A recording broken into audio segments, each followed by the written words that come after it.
who just happened to fall in love. And today is the first day of the rest of your life.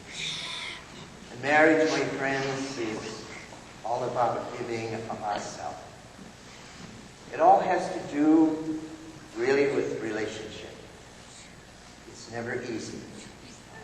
And every day we have to learn how to be patient, to be kind, because each of you are individuals. Each of you are equal. But each of you is different.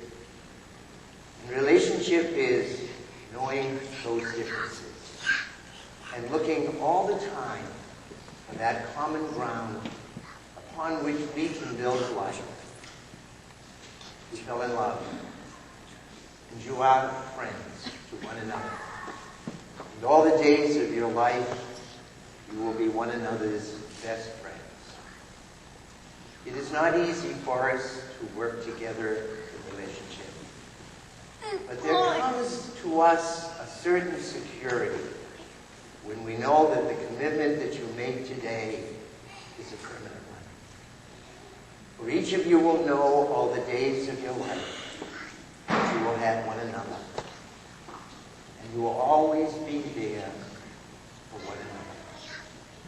We learn how to belong to God by belonging to each other. We learn how to love God by learning how to love each other. And many wonderful things will happen to you because you will change and grow, and every day will be a mystery to be dissolved. But the important thing is, my friends, that this adventure you start out on today is going to be a benefit to all of us. We live in a world today in which there is a lot of fear. A world in which people are afraid to trust one another. And so it's a tremendous tribute to the two of you that on a very beautiful afternoon in October, you step out of your individual lives in order to build a life together. And secondly, my friends, this week our nation was tremendously impressed with a group of people that we know to be Canada, because 6 young people were killed. And in that terrible moment, the people who were from the media could not comprehend how these people could forgive.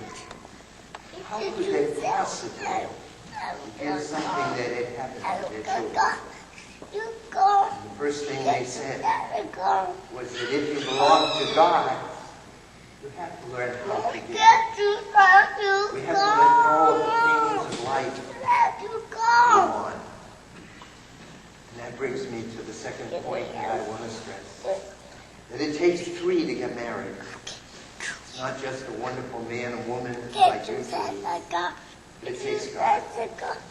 Because you see, God doesn't love us because of something we do. He doesn't love us because we didn't do something.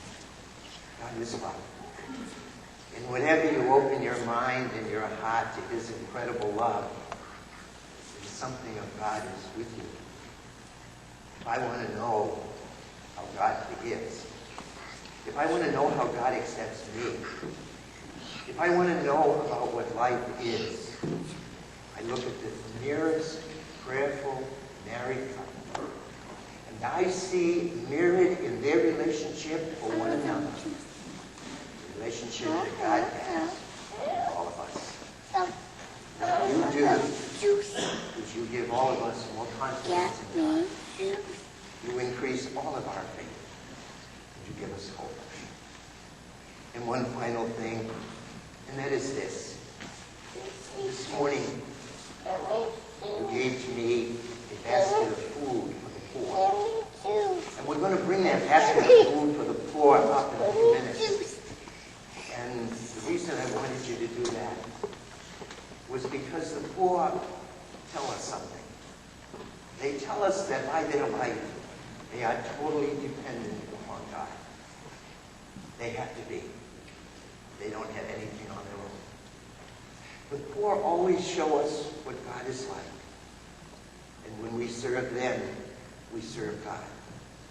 But I think I wanted you to give to God this morning a basket of food. Because you see, I don't want you ever to be possessed by things. I want you to fall asleep in one another's arms every night. And I don't want you to worry about things that can be purchased. The less baggage you have in life, the better off you'll be. You have each other. And that is your priority. We live in a materialistic country. And we are always worried about the gross national product. But today, we have each other. And may that always be true. And finally, my friends, I'm going to ask you now to commit yourself to each other. And may all of us who have gathered here offer you our prayers and our support. And may you know that you will never be alone. Because everybody here in this church today is happy for you.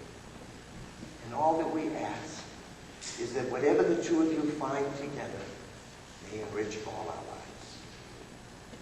So if you're ready for that kind of a commitment, I would ask you to stand now and to face the congregation.